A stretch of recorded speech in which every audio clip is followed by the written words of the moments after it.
welcome to our show. I am Ann Curran, Executive Director of the Armonk Outdoor Art Show, and we are celebrating our 59th annual show. This is the very first time we have put on a virtual show, and we're excited that you're with us today. Our annual outdoor show is sponsored by the Friends of the North Castle Public Library, and net proceeds support our local libraries, funding educational and entertainment programs for all ages, and the Armonk Players Theater Group. This year, we are especially grateful to our sponsors who have made the online show possible. All community donations, even an amount similar to our usual entrance fees, are appreciated. You can donate easily through our website, armonkoutdoorartshow.org, and you will help to keep us going strong for next year. Our full online schedule has great selections of videos. There are videos on demand that include artist galleries, studio tours, and demos, as well as live programs like this one. I also encourage you to explore the work of all 160 juried artists, which is available on the exhibitor pages of our website. We are offering ways to connect directly with artists, to inquire, and hopefully be inspired to purchase fantastic art. So let's get on to our program today. Our host artist is Lorraine Glessner, and I'd like to read a quote from her website, which inspires me. Memory, experience, and all of life is made up of layers. Everything we do is cumulative to what we have done before, and everything we perceive is in the context of what we know. Using landscape as inspiration, connection, and metaphor, Lorraine's interest is in the exploration of human interaction and psyche, the navigation of the line between what is hidden and what is revealed to others. We welcome Lorraine as a first-time exhibitor to our show, and we're thrilled to have her present this session on her Abstract Landscapes and Encaustic demonstration. Thanks to all of you for being with us. I hope you enjoy the program. And hello, Lorraine. Nice to see you. Nice to see you live. Nice to see me alive too. Or live. Live. I'm just kidding. Thank you all for coming, and most importantly, thank you, Anne, for allowing me this opportunity to show my work. I was thrilled to have been accepted into the show this year. So this is a fine substitute, but I really am looking forward to showing my work in person in Armonk someday.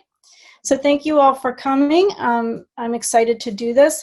What this is going to be, it's a little bit of an encaustic demo, a little bit studio visit, a little bit artist talk.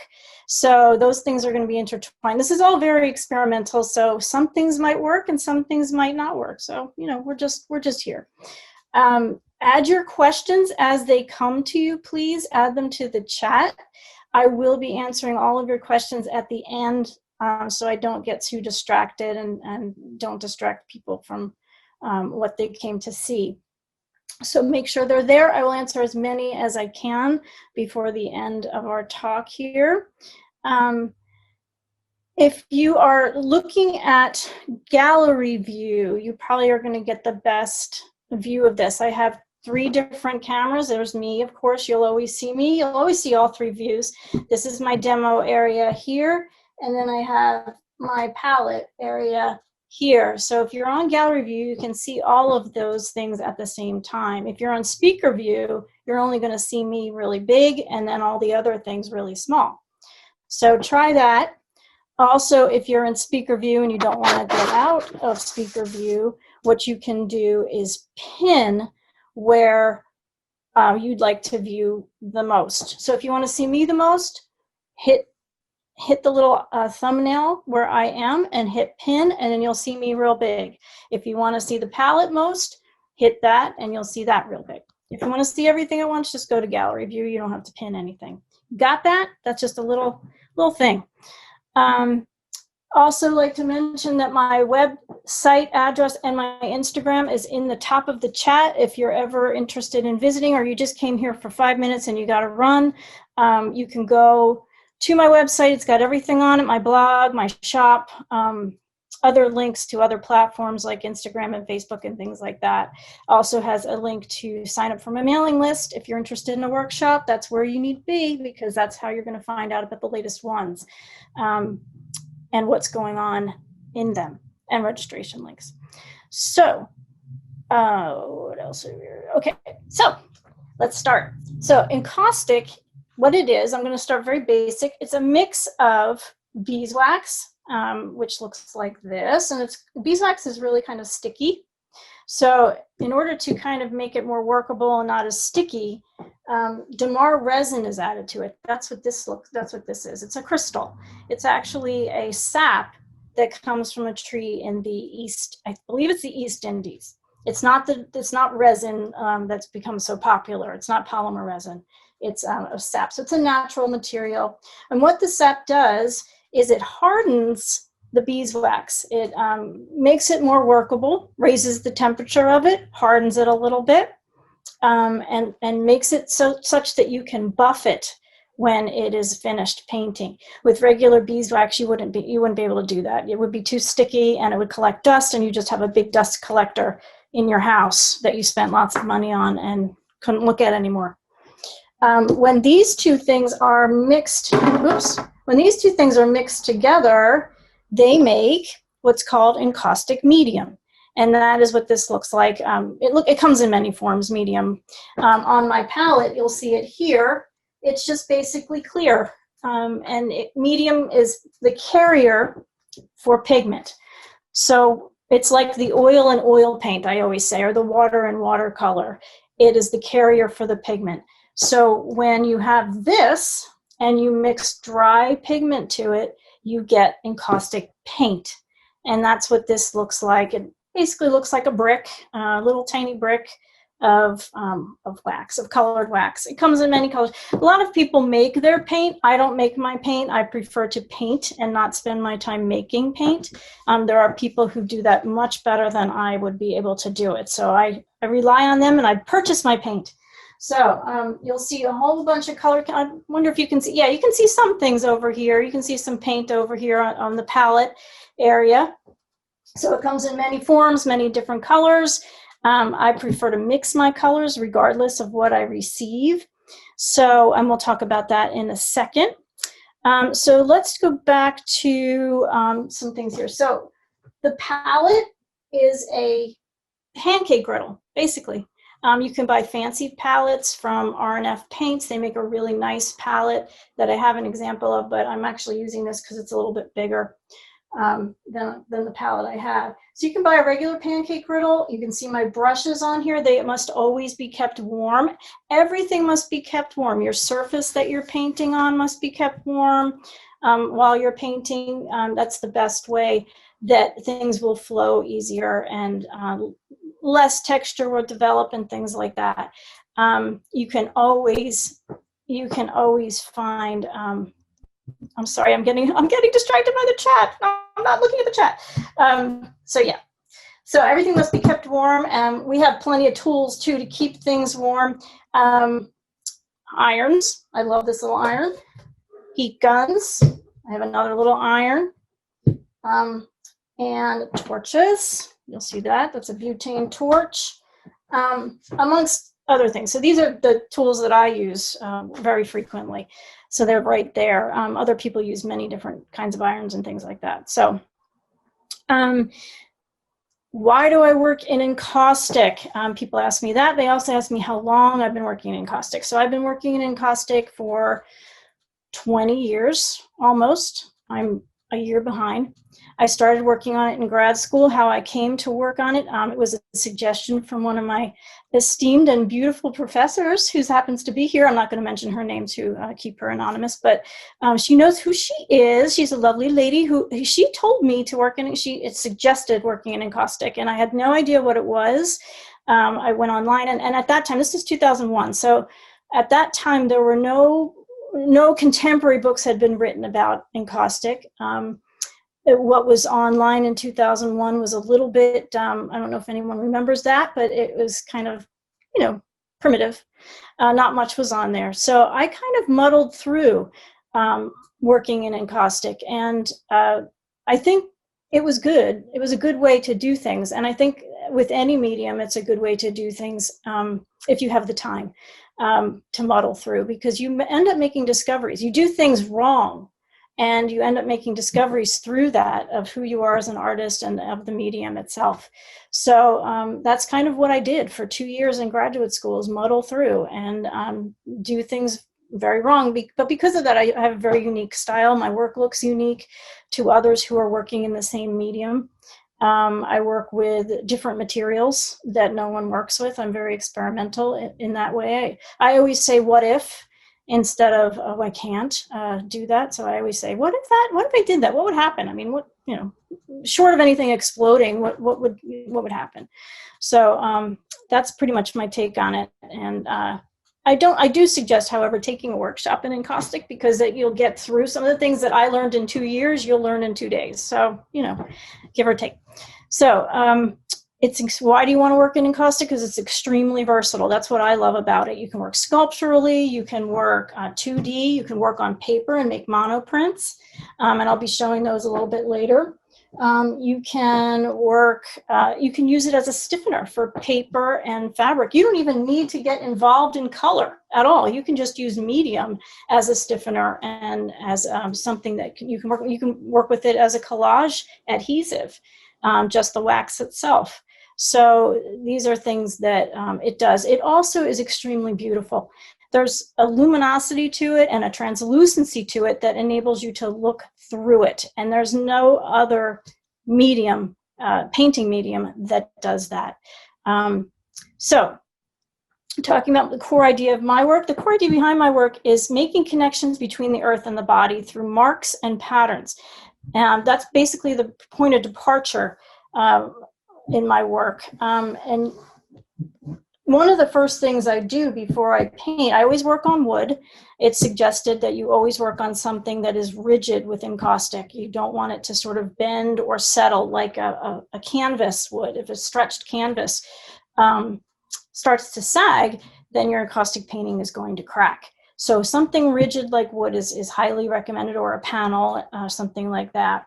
So I always work on wood, and the first thing I do is I actually burn into the wood using metal objects like this that I find in the street, or I don't know, people give to me. So things like this. I burn into the wax, into the wood. I also use pyrography tools, things like this. I also have a pyrography a sort of wand. I don't know what you would call it, but I work with those too. And a lot of times those marks get covered up, and it's not so imperative that you see those marks. I like when they're seen, but if they're not, it doesn't matter, because I actually look at them as, I think of them as scars, things or subconscious things under the skin that we're sort of hiding. Those things sort of come and happen in our bodies, obviously, and they also happen on the earth as well. The earth gets scarred. The earth has a subconscious. The earth has things that, a memory, if you will, of things that have happened to it and affect it. And I love the Andy Goldsworthy quote, what is under the surface affects the surface. And that is exactly correct. These, just because they're covered up doesn't mean that they're not there. They actually do affect the surface. They act as a little divot. And I think, yeah, this one actually shows it pretty well. This is a finished painting. And you can see a little dot here. That is a burned mark. It's made with a nail head. That might be another one up there too. So what I was saying was that the burned areas act as a divot, and sort of the wax gets sort of trapped in there. So that's probably one there, that little round thing that you see there. This up here is probably a burned mark. So they do always affect the surface, even if you can't see them. But I do try to make them peek out every once in a while, because I think they're so beautiful. So this is a burned area in this painting. You can see it here. And these lines up here are burns and all around. I usually make them like a grid. They have, in my opinion, have to be a grid. That's a whole other story, but my work is pretty much focused on the grid, or it kind of is based on the grid, because we as people are made up of cells, which are of the grid, and also we grid the earth. We create borders and things like that, so it's easier to map. So I think of the grid as sort of that's where I'm coming from. That's another place where my work sort of stems from. So that's pyrography, talking about pyrography. Let's see. If you want to look at videos of pyrography, of me doing it, of me burning into the works, I'm not going to do that here. You can go to Instagram or to my YouTube channel, and you can see videos of that. And I talk about it a little bit and why I do it. Most of the materials and processes I use in my work, hair, paper, beeswax, silk, cotton fabric that I stain with rust and composted plants, all contain some ingredient of the earth, and as well as the element of chance. And that's really important to me, is that I have that element of chance, that there's sort of this symbiotic relationship between me and the material. The material has its own mind, I have my own mind, and we sort of come together, and I allow it its thing and it allows me my thing. And we sort of have this give and take between us in that way. Anything that I completely control, I completely ruin. So, and maybe you know that as artists, some of you out there that are artists, that when we completely control something, we completely create a big mess. So I like the idea of having that sort of symbiotic relationship, that give and take.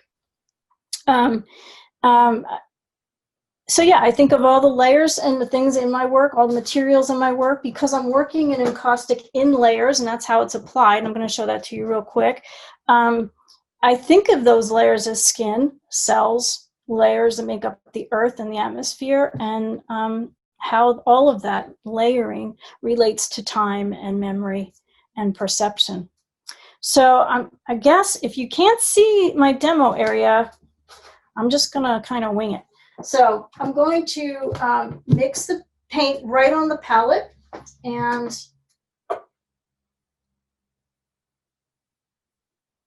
I take a cake of color and just kind of heat it up right there, and then I take another color.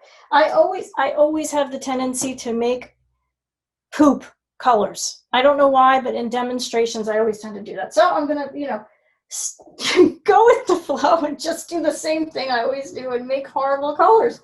So I'm taking a pink and a brown. Let's see what that makes. Doesn't sound like it's going to make anything too pretty. And I always kind of add a little drizzle of medium to my colors, just a little bit of drizzle. That sort of adds a little bit of flow to everything. Now, before I start to paint, I'm going to take my butane torch, and you don't have to work with a torch if you're afraid of it. You can actually do this with a heat gun too. And I'm just going to heat up the surface a little bit, because encaustic loves warm. It loves warm surface, and it loves warm brushes, and it loves warm paint, and it loves warmth. So working in a hot, not air-conditioned studio in the summer is perfect, which doesn't sound very attractive, but unfortunately that's what I do. So I'm going to just mix up my little pink and brown. Actually, it made a kind of a pretty color. And I will turn this toward you so you can see it a little bit. And just kind of paint. You're just painting. It's all just paint. And just adding that layer. Now you can see how you can play with translucency with encaustic, which you can also do with oil paints and acrylic paints too, obviously, and watercolor. But what you're getting with encaustic that you're not getting with those things, maybe slightly with those things, you're getting more dimension with the encaustic. So you're adding layers, but you're also getting tactility, and you're getting dimensionality as well. So that's where you're getting that idea of looking through and into the painting rather than just at this flat surface that's hitting you in the face. So I can apply my encaustic with a brush. I can also use things like this, which I made. I make brushes out of flashing. They're kind of fun. They're just made out of flashing. It's metal and it stays hot, conducts the heat. I stick it right on top, and it conducts the heat, and I can just kind of use it as a spatula. This is where you get some really fun and interesting things happen. And when you have a lot of colors on your palette, yay, that's really fun. When you have a lot of colors, they sort of mix together, so you don't have to kind of worry about the mixing. It just kind of happens when you have a spatula that's sort of picking up color. So that's kind of fun. There's many tools you can use. I also use these catalyst tools. They're called catalyst tools. Princeton Brush makes them. They are made with silicone, and you can use any kind of, and you can use this for anything. Basically, you can use it for any kind of paint. But I love it because it's silicone. It's not affected by the heat. So I leave it right on the palette, and I can also use it to pick up paint and apply it rather loosely. That's why I prefer some of these alternative brushes to regular brushes, because I can do whatever I want to do, and I can kind of splash it. Again, it's taking that element of control out. So catalyst brushes come in all different forms and sizes. They're a bit expensive, but you can also go to the kitchen store and get them a little cheaper. Get tools like them a little cheaper. I'm going to say you can't get catalyst tools in the kitchen store. So you can use something called a jaunting tool also, which is used in batik. You can use that, and I'm not going to go over that here, but really cool tool. So in the middle of painting, you can, so what I'm going to do now is I'm going to do something called fusing, and that is a really important thing in encaustic to discuss. It is imperative that you fuse. I fuse every 1 to 3 layers. I put thin layers down. So my layers, or sometimes I do 3 to 5 layers. A lot of people get mired in the fusing idea. So I'm just going to talk about it really simply. When you're applying layers of the encaustic, air gets trapped between those layers. What you do when you fuse is you use heat to sort of merge those layers together, okay? And you can choose any kind of heated tool, iron, heat gun, or torch to fuse. And I am just I always say bring it back to a glazed donut surface. You don't have to, a lot of people get into fusing and they move the colors around, which is kind of fun. I mean, it's fun, but you can create mud very quickly that way. So I always teach, that's an important thing in my basic classes, is that I teach people how to fuse properly and not over fuse. Oh, I forgot to say too, you can also, in addition to using brushes, you can apply the paint by pouring it, which is super fun. So you also can mix your colors, not just on the palette, but you can also use a cup like this. And I'm going to pour it down, and then I will let it dry a little bit and show you my masterpiece. So what you can do from pouring it on there is you can manipulate the drying process as it cools and sort of create these funky looking things. You can also let it drip down, as it's doing here. So that's really kind of ugly, but whatever. This is just a demo. So what you've done here by putting a pour down is you've taken more control out, but you've also created an element of texture in the work that you can then apply more paint on top of that and have it pile up. So what I love about encaustic is allowing those things to pile up, as I call it, just like accumulate colors and things like that, one on top of the other. And what happens is you get this really interesting thing happen when you are ready to scrape things back. That's another thing that you can do in encaustic that I don't know any other medium that allows you to do that. I know you can scrape back in oil paints. I know you can scrape back in acrylics, but again, I don't think that you have the versatility with that. I mean, it's just a scraping back, basically. It looks like it's been scraped back, and that's very interesting, but it's still flat. With encaustic, you can accumulate tons of layers that you scrape back, you scrape back, and there are just amazing surprises under there. So I'm going to show you some examples of that. Here's a painting, a new one that I have.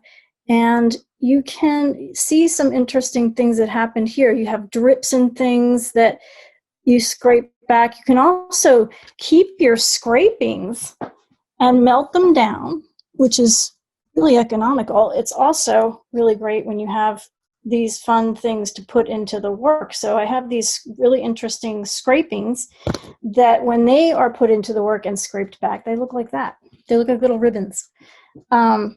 But just really interesting muddled effects, and it almost looks like marbling sometimes when you scrape things back. You never quite know what it's going to look like. So it's really fun to do, and it's always a big surprise what it's going to look like, and that's basically my favorite part of Encaustic, is the scraping of it, and finding out what's underneath, the excavation of it, as one artist that I love, Laura Moriarty, calls it. And I love that sort of a reference to landscape too. You're excavating into the landscape of the surface of the painting, basically. So super fun. So in the painting process also, you can lay down stencils and get some interesting textures that way. You paint right into the stencil, pull it up, and you're left with that pattern. So that's another thing that is really fun. And I can try to do it here really rudimentally, if that's a word. Rudimentary, I guess that's a word. So I'm just painting into this stencil, and I'm going to pull it up. So this is just a really quick way of doing it. And then you have sort of that pattern there. You can kind of see it a little bit right on the corner here. Then when I paint over that and obscure it, I can then scrape back, and it'll just give me this hint of this pattern. Here's a painting that has that kind of look. I didn't do it with a beautiful, I did it with a mesh. You can kind of see I created a mesh pattern in the back of this little painting here, painted into it, painted over it, then scraped back, and I saw the mesh back there. It's a really interesting way to play with texture. You can also play with texture with jewelry. I buy some ugly jewelry at flea markets and things like that. You can press into your hot wax, your warm wax, or use a mallet. Pull it up, and you get some really interesting texture that way. I don't know if you can see it, but yeah, there it is right here. You can also use any kind of incising tool at all that you want within the painting process. This is just an insight. I have my porcupine quill that I just love to use too. Somebody gave me this. I don't know who it was, but I think it was a student, but it's my favorite thing. So those are things you can do, and super fun. And again, I'm referencing those marks that I talked about in the body and in landscape when I'm making all of these textures and marks and drawings and sort of incisions as I'm working. So after I get a few layers down, I use either one of these tools, pear-shaped scraper, or a triangle scraper. These are all clay tools, by the way. These two things are clay tools. This kind of scraper, I call it my detailing scraper. I use also, these are available for sale on my website, and not these. These are not. But yeah, these are my three scrapers. These are my favorite scrapers. There are tons of scrapers that you can get. Also, just a plain old razor blade is a good scraper as well. So once I'm finished painting, I wait for it to cool a little bit, then I get into scraping. And sometimes it can take me, I don't know, weeks of going into the painting process, then scraping process, painting again over that. If I don't like it, scraping over, you know, give and take, give and take, give and take. Sometimes it can take weeks. When it's cold in the winter, I just kind of turn on my heater and sit here and scrape all day. It's kind of relaxing and meditative and fun. So you can see this area right here. This was scraped very recently. You can see all the textures that sort of came up. Just really interesting things happen. It's completely flat, although it looks like it's got a lot of surface and texture. That comes from the application creating that texture, and then the scraping back, showing it again, revealing it again. Okay, so let's see here. I think that, oops, I hit my yeah, so I think that I'm going to, what time is it? 4:30. So yeah, okay, good. So let me go through some of my work. I'm going to just kind of hold up painting. I was going to show them here under my phone, but people can't see. So, and I will answer questions after this, after I do this. So this, I'm showing some work that I have available for sale. This is called a void not filled with words. A lot of my titles come from books, movies, and I usually cite the quote. Unless I wrote it, I cite it where it came from. And a lot of it has to do, and most recently, about the past 5 years, most of the work is about love and loss and the human psyche. What is hidden and revealed in that psyche and in your body. As I focus on, I did focus on a lot on the darker parts of our personalities and the darker parts of what we can do to one another as humans. I was addicted to serial killer shows and podcasts, still am. You know, people think that's really creepy, but it's actually very fascinating and interesting, and it made its way into my work a lot. I mean, I don't show blood and guts, but I do show some of the psychological things that occur and talk to that, speak to that through the titles. And a lot of times on the bigger paintings, I will put an actual story on the back and handwritten on the back, or a poem that speaks to what the work is about. With abstraction, you kind of have to give people a little bit of a hint at what's going on there, what the work is about, and things like that. So that's called a void not filled with words. That's 10 by 10.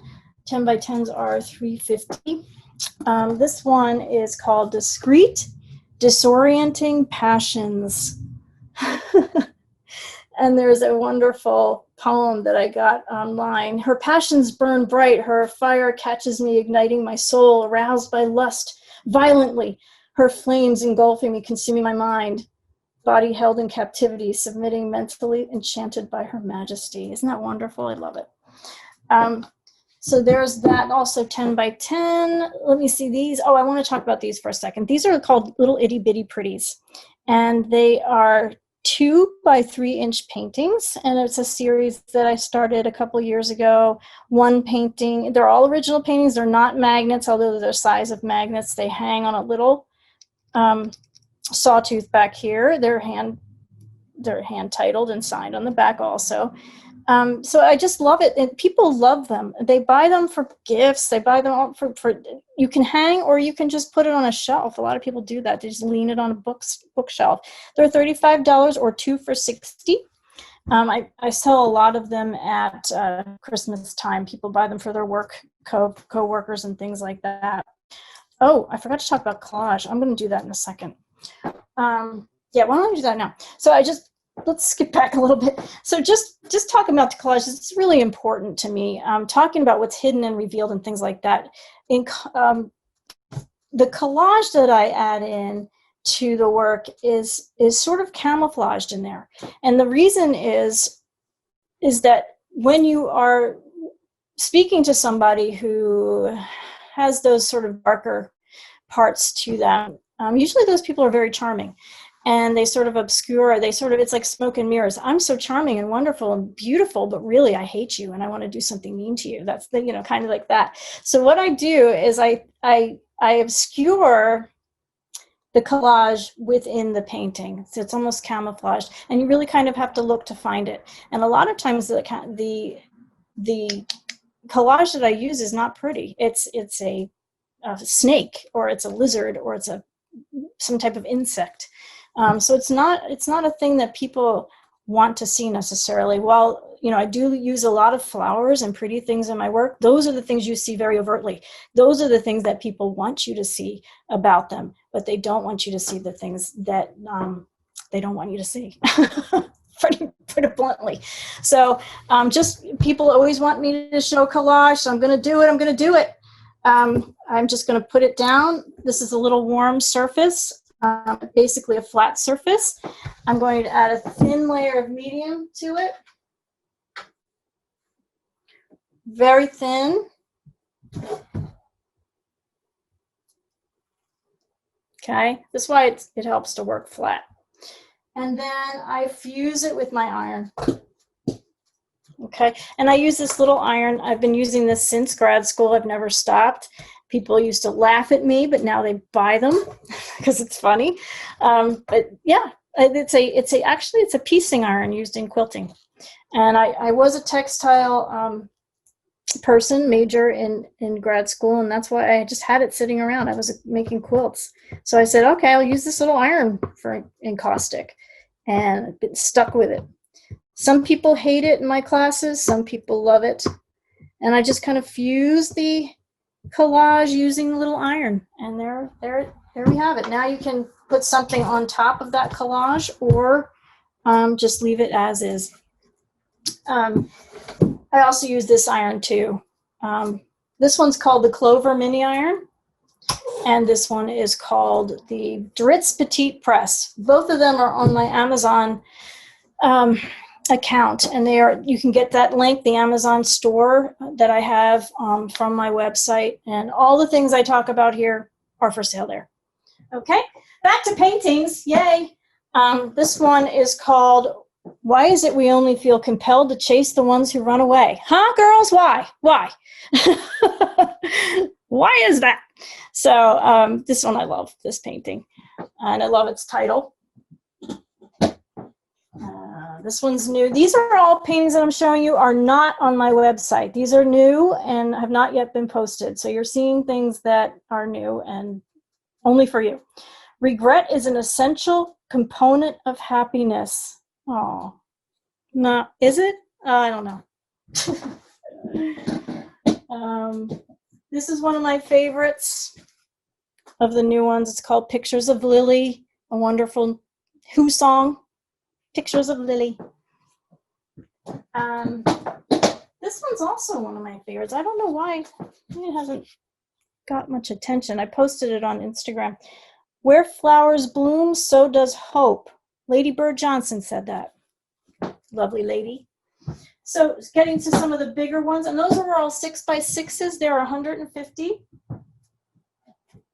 This is part of the newer work too. I started using candy molds for these raised parts. This is a new and experimental thing for me, is using these candy molds to make these raised areas. I love what I'm doing here, and I really want to work with it a little bit more. These are also raised. These are done with stencils, and it's pretty much the finishing touch of all my work, is to add these stenciled areas that sort of organize the surface, if you will. And you can see them here too. So this one is called Gathering My Insides. I love the poem here. Better off being without you. Built a house out of paper mache. Gathered all of my insides only to burn it down one day. I couldn't manage a life without you, but I'll die if I stay. How many of you have been in that relationship? Yep.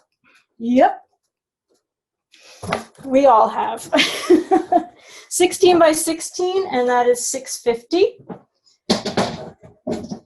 And also from my newer work, I love this. This is my COVID series. See the COVID red? I sort of formulated this color, and I loved it, and I just started putting it on all the new work, and I already sold 2 out of the 3.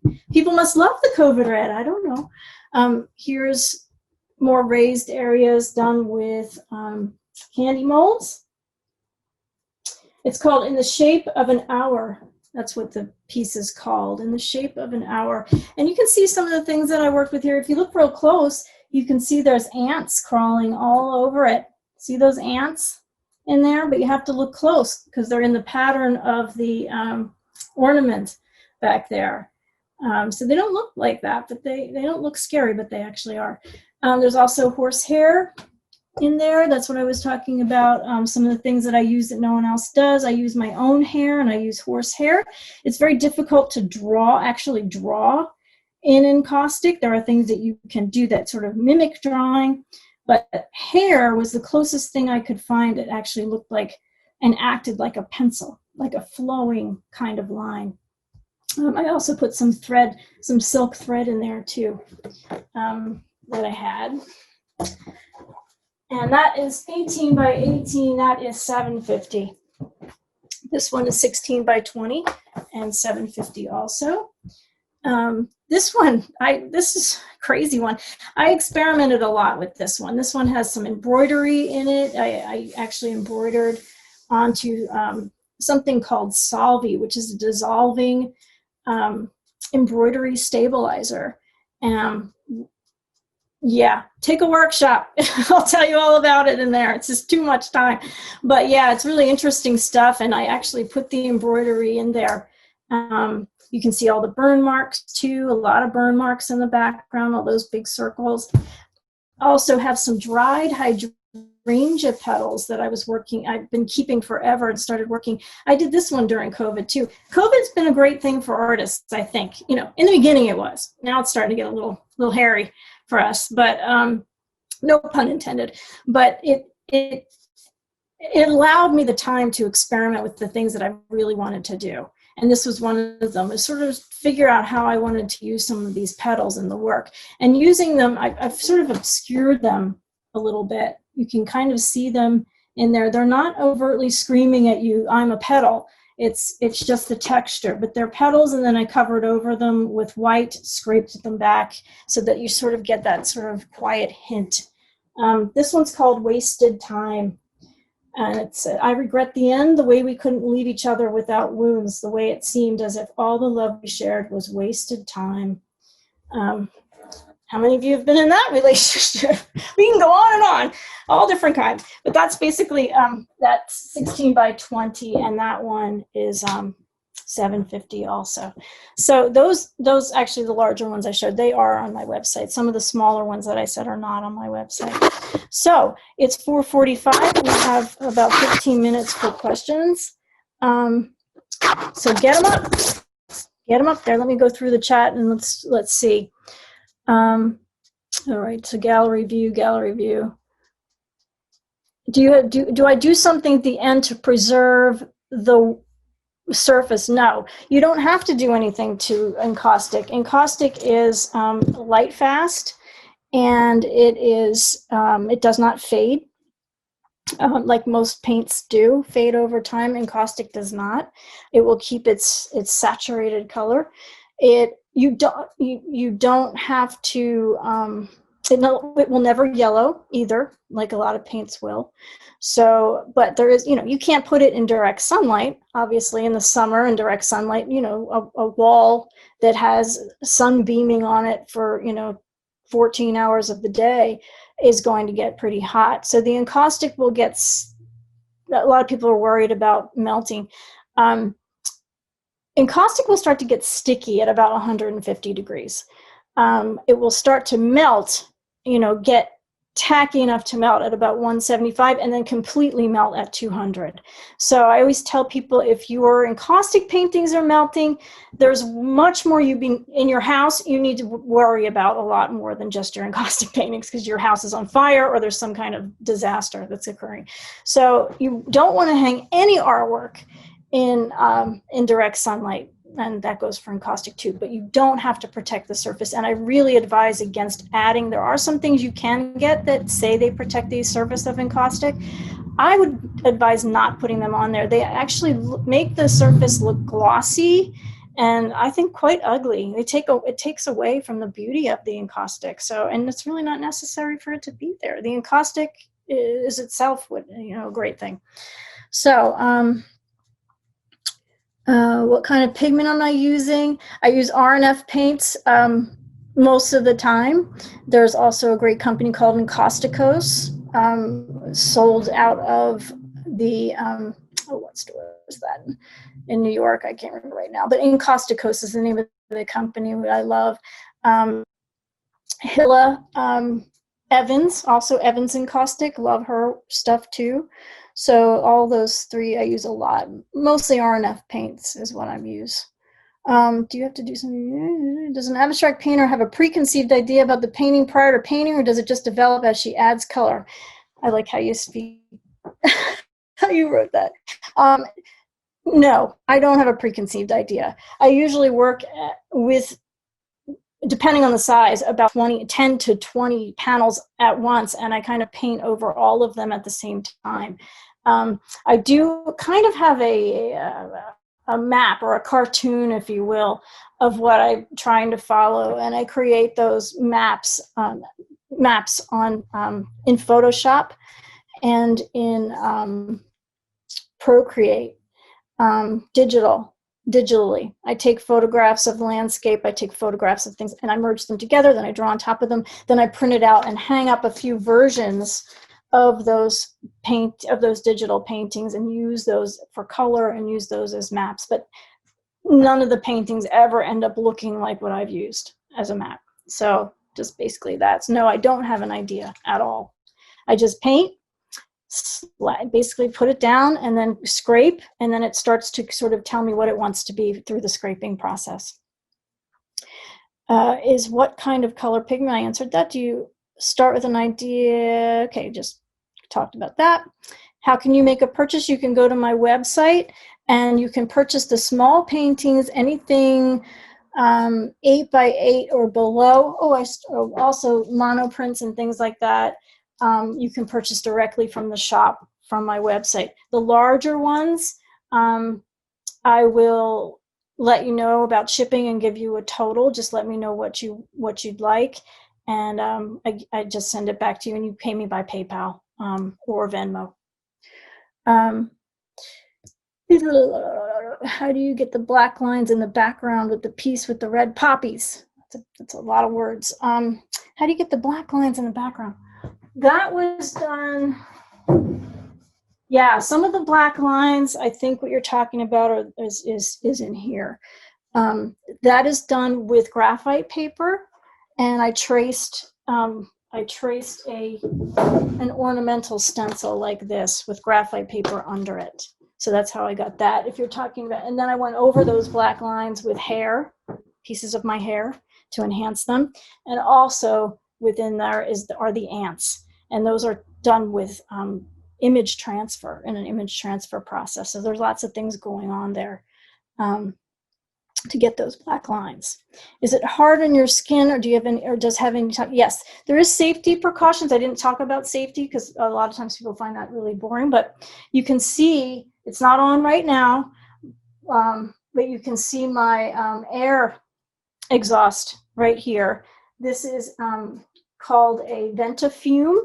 It's made by a company called Ventakiln. You can go on their website. It's actually portable, and they're a wonderful company and a wonderful product, and they will help you in any way that you need. This was very affordable and extremely easy to install. I did it all myself, and I'm not that handy. But as far as the paint, is it hard on your skin? Well, it's beeswax, but it does have some cadmiums and things in it that are carcinogens. So I don't recommend wearing gloves, because if you hit heat or something like that, the glove will melt to your skin. But I do say some people use a barrier cream. So those things, if it gets on your hands, comes off. You can also wash it off with cold water and soap. And it just basically peels right off of you. I don't worry too much. It actually makes your skin really soft because it's beeswax. It's kind of nice. But the carcinogens you do want to be wary of. Do you use acrylic paint? So acrylic paint, and you don't want to go above, as far as safety goes, you don't want to go above 200 degrees. If you go, or I always say 225, but if your wax is smoking, If it's starting to turn brown or something like that, then you have it way too high, and you need to be wary of that. So as far as the smell goes, you might smell really good, but you might be breathing in some bad things. And if you don't have the exhaust properly adjusted right in front of the thing, then you are breathing in droplets. So, but these are all things that happen if you're not paying attention to safety, and you all will, because you're learning from a pro here. Even though I didn't talk about safety in the beginning, but I will in later on in my intro. So, can you use acrylic? No acrylic paint at all. It doesn't bond with the encaustic at all. There is a gesso you can use. It's made for encaustic specifically, so don't use anything that's already been applied with acrylic gesso. You just apply the encaustic gesso yourself, or you can buy this great product by R&F Paints called Encaustic Board. Clay board, ampersand clay board, went and worked together with R&F Paints and made a great product called Encaustic Board. Do you add a layer of wax on top of painting, or do you just paint as your last layer? I tried this yesterday, and fusing kind of melted the painting. I didn't know. I don't add a layer of wax on top of the painting. You don't need to, because it's already wax. You don't need to add. A lot of people I think, have seen videos on YouTube. I always say to people, yeah, YouTube's great, but you can't. A lot of times with encaustic, there's some people out there that are teaching it that shouldn't be teaching it. And someone's out there, I don't know who it is, but they're out there and they're telling people to put encaustic wax on top of encaustic wax. So you're muting the color, or you're changing the color somehow by putting this encaustic clear coat on top of it that you don't have to do. Yeah, so I'm sorry that happened to you. You don't have to do that. When you collage cut out flowers, the edges don't seem to show on the work. Is that because you press it down into deep medium? Cut out flower. Are you talking about my hydrangeas, or cut out pictures of flowers? I think maybe you're talking about the dried hydrangeas. The edges don't seem to show because I covered them with white wax and then scraped it back. If you're talking about cut out pictures of flowers, I'm not sure what you mean. This is a picture of cut out flowers, so out of a photograph. So I'm not sure. I think you're talking about the hydrangeas. So you could clarify that question if you're still here. Does encaustic stand up to a bathroom? Yeah, actually, if I had $1 for everybody that put my paintings in their bathroom, I would be very wealthy, because yes, you can actually wipe them carefully. You can wipe them. They're great for the bathroom. A lot of people put them in their powder room, guest powder room. What is the texture of the encaustic paint like? Thank you. It's very, the texture can be smooth if you work it, but there's always going to be some kind of texture. The texture is whatever you want it to be, basically, whatever you're adding in there to give it texture. So, but you can make it very smooth and glass-like. My paintings pretty much go that way. You're welcome, Marion. A class is a great way to learn. Yes, it is, Gwen. Thank you. Oh, you're talking about the cutout pictures, Sashka. I'm not sure what you mean. When you cut out flowers, the edges don't seem to show. Well, I don't know what that means. I cut the flower out where the edge of the flower is in the picture, so you're not seeing the actual edge. How would you keep the panel warm while working? Well, you have to continuously fuse your layers. So when you are doing that, the panel begins, and the wax begins to hold that heat in it. And it's not hot, but it's always basically body temperature. I'm always taking the temperature of my work. I call it taking the temperature. And I get into, just always feeling the surface, making sure that it's warm enough and not cold. And kind of almost forming an intimate bond with the work, if you will. It's not me being poetic. It's actually true. I always sort of feel it, and I sort of become one with it, I guess. So yeah, it does tend to hold the heat after a while. And I think that's it. I think that's all the questions. So unless I'm just going to go through. Yeah, I think I got them all. Yeah. All right. So yeah, thank you so much for coming, and thank you, Anne, for hosting. And please visit my website if you have further questions, or email me. The email's on the website. Sign up for my mailing list if you're interested in hearing more about my work, or you do get a special gift if you sign up. I'm not going to tell you what it is.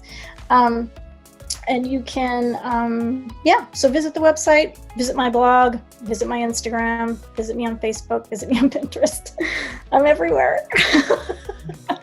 So Lorraine, it was just wonderful. It was interesting, and I think you know, there was something for everyone, and it was a great chance to see some of your work that isn't even on the website. So thank you so much, and good luck to you. Can't wait to see you in person next year. But yes, I hope I see some of you in person. Definitely. Thanks for being with us this year. Thank you. Okay. Bye-bye. Bye.